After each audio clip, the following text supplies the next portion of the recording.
Dear Boomers, a message for the generations. The reality of economic and social change. Today I want to dive into a topic that's intensely personal and deeply relevant. It's about the world we've inherited, the legacy of financial and social decisions that came before us, and how we, as a generation, are left to navigate a world very different from the one our parents and grandparents experienced. This is a journey through history, psychology, economics, and spirituality.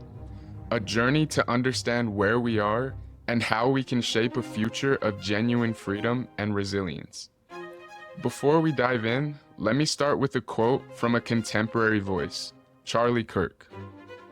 He said, "We are the first generation since George Washington that is worse off than our parents."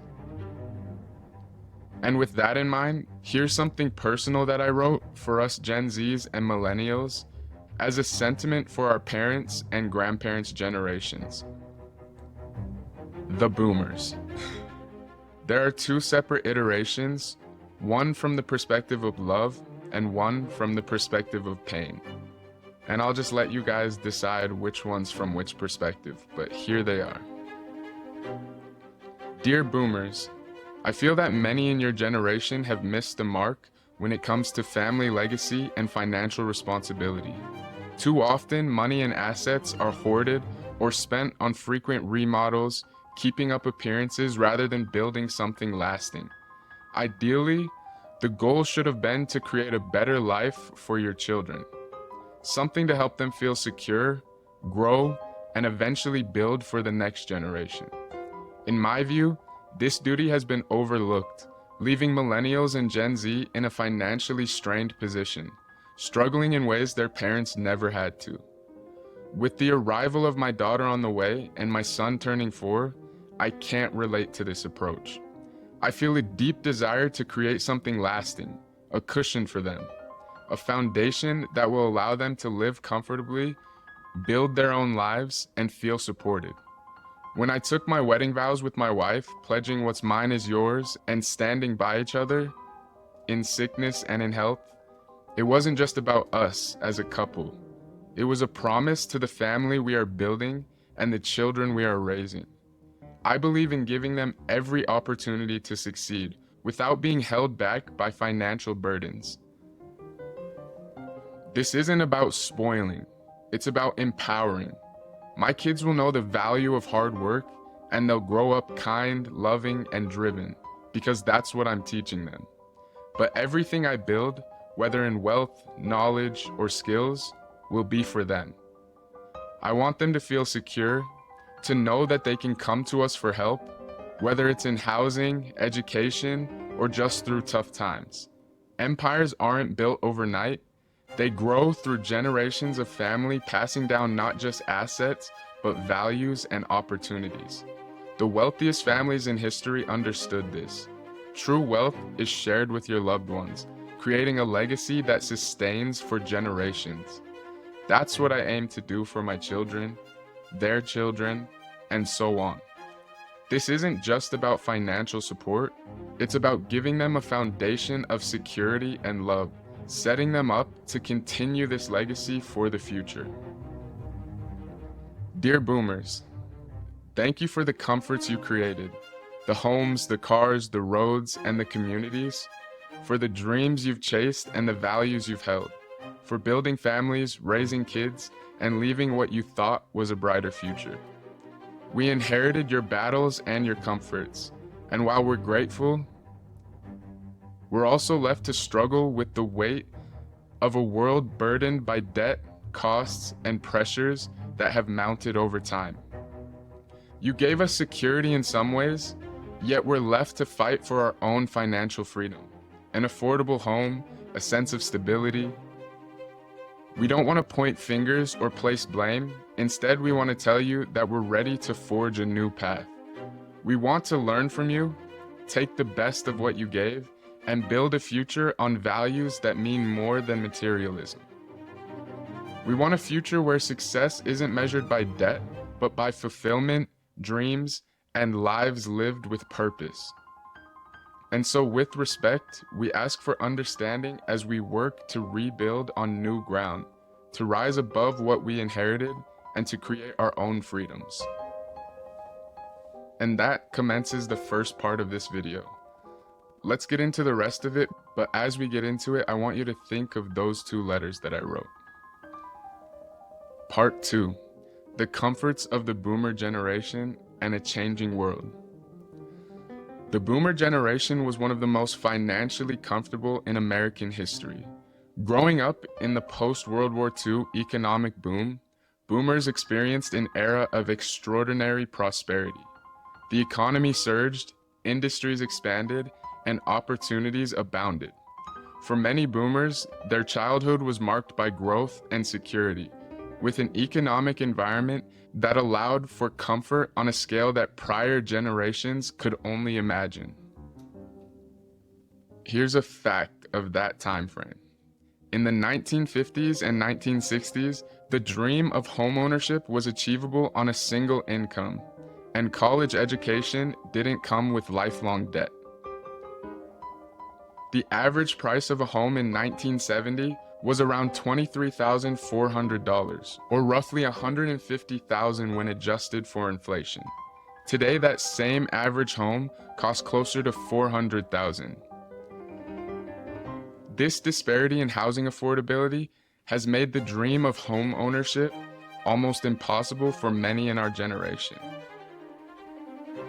The greatest wealth is to live content with little, said Plato. However, the comforts of this era were also the start of a culture focused on accumulation. While previous generations may have seen frugality and modesty as virtues, the boomer era began to redefine success by material gain. Part 3, living beyond means, the debt cycle.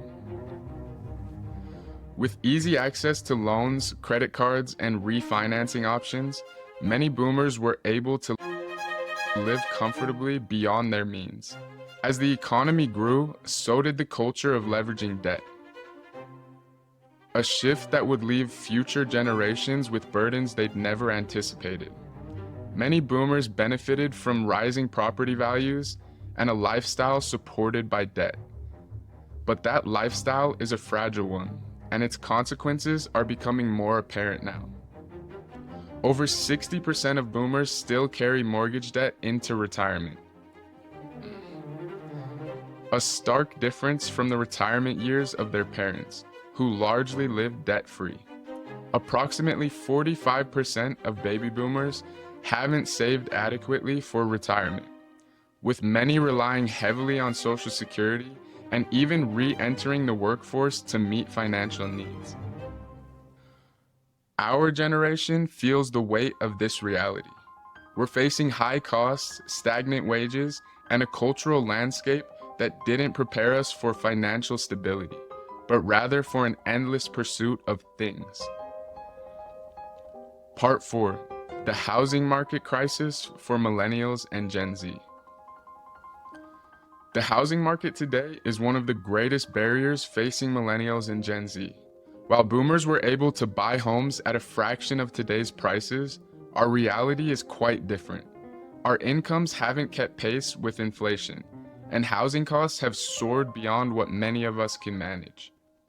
Home prices have increased by over 118% since 1965, but incomes have only grown by 15% in that same period. Nearly 70% of millennials report feeling that home ownership is unattainable, a dream that has drifted out of reach for those saddled with student loans and facing a competitive housing market. For many of us, owning a home, a symbol of stability and security, feels like a far-off dream. And while we're grateful for the comforts our parents created, it's impossible not to feel a sense of disconnect when we can't afford the very homes they built and took for granted. Part 5, financial illiteracy and its consequences. One of the most challenging aspects of our generation's inheritance is a lack of financial literacy. Money management, investing, and debt weren't skills many boomers were taught, and as a result, they often didn't pass those skills down. Instead, many of us grew up without a clear understanding of budgeting, saving, or building wealth. We're learning often the hard way the impact of financial illiteracy. Currently, only 24 states require high school students to take a personal finance course. Almost 40% of millennials report relying on credit cards to cover basic needs, an indicator of financial strain and lack of education on debt management. An investment in knowledge pays the best interest, said Benjamin Franklin. But many of us never received that investment. Without foundational knowledge on how to manage debt and create financial security, we're left to learn through trial and error, often facing more challenges than guidance. Part 6. Honoring my parents' choices and recognizing wider generational patterns. Now I want to take a moment to clarify something. Not all boomers fit into the same mold, and I'm extremely grateful for my own parents, despite not being taught financially. They taught me to dream big, to think for myself, and to pursue what mattered to me, as well as all my siblings. They were intentional in raising my siblings and me as unique individuals, and it shows. We all live very unique lives, and they supported us with love, encouragement, and resources. When I moved out as the youngest sibling, they sold the large family home and chose to downsize. A realistic choice that allows them to live comfortably without unnecessary space. However, I know this is rare. Many boomers hold on to large homes and have no plans to downsize or share their wealth with future generations. They continue to cash out refinance loans, taking on debt they may never repay, leaving their children to handle the financial fallout. Part 7. The influence of economic policy and globalization. Economists emphasize that the world has transformed radically since the boomers' youth. Globalization, automation, and economic policies have shifted over the past few decades, often favoring corporate profits over workers' wages. This fundamental shift in the economy has impacted our generation's ability to build wealth in ways that simply didn't affect our parents. Since the 80s, productivity has surged by more than 60%, but wages have only grown about 10%. Corporate profits are at an all-time high, while the median household income has barely budged in real terms. This is our economic landscape. It's vastly different from what the boomers experienced, and it's crucial that we acknowledge these differences if we want to find a solution for our generation. Part 8. Financial literacy and wealth building for a new era. If we want to change our narrative, we have to start with financial literacy. We need to learn how to manage debt, make wise investments, and build sustainable wealth. We may not have been given these skills, but resources are available now, and it's on us to make use of them. Do not save for what's left after spending. Instead, spend what's left after saving, said Warren Buffett. It's time to break free of the mindset of debt-driven living and instead prioritize financial independence and long-term stability. Part 9. Breaking the cycle, mindset and responsibility. Our generation has a unique opportunity to break cycles and redefine success. We're bombarded with pressure to accumulate, to keep up, but we don't have to buy into it. True freedom comes from knowing what really matters and from embracing responsibility and resilience. Wealth consists not of having great possessions, but in having few wants, said Epictetus. In a world of consumerism, we can choose to measure success by fulfillment rather than appearances. Part 10. Gratitude and integrity as pathways to change. As we look to the future, let's hold on to gratitude for our families, for the lessons we've learned, and for the world that we can now shape. Gratitude gives us perspective, helping us focus on growth and change rather than blame or resentment. Gratitude is the bridge that connects us to our purpose. By honoring where we came from, while choosing integrity over comfort, we can create lives that align with our true values and inspire generations to come. Gratitude is not only the greatest of virtues, but the parent of all others, said Cicero. Part 11. Building a legacy of purpose and resilience. As we conclude this journey, let's focus on what we want to leave behind. Our generation faces unique challenges, but with these challenges comes the opportunity to build a legacy grounded in purpose, resilience, and empathy. The world we pass on can be one that values people over profits, creativity over consumption, and community over competition. We may not have the financial stability our parents had, but we have something powerful: awareness. We see the pitfalls of debt, the emptiness of consumerism, and the stress of living paycheck to paycheck. This awareness gives us the chance to redefine success and to teach future generations something different. The best way to predict your future is to create it, said Abraham Lincoln. With this perspective, we can start laying the groundwork for a new kind of legacy.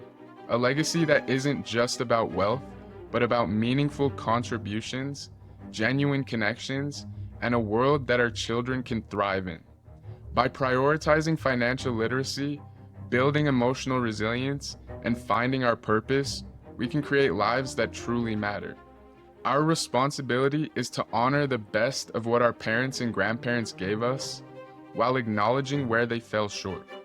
We can forgive, we can learn, and most importantly, we can act. We can create a future that aligns with our values, a future that doesn't repeat past mistakes, but builds something meaningful and enduring. It is not the years in your life that counts. It is the life in your years, said Abraham Lincoln. Let's not wait for the perfect moment or the perfect economic climate. Every choice we make, every dollar we save, every person we help, moves us closer to a future where purpose outweighs profit and integrity guides our actions. Thank you for joining me on this journey. Together, let's commit to building a better world, not just for us, but for those who will come after. We have the power to shape a future that's not just financially sustainable, but profoundly meaningful. And as always, thanks for watching. Value learning, keep growing, and success will come. Peace.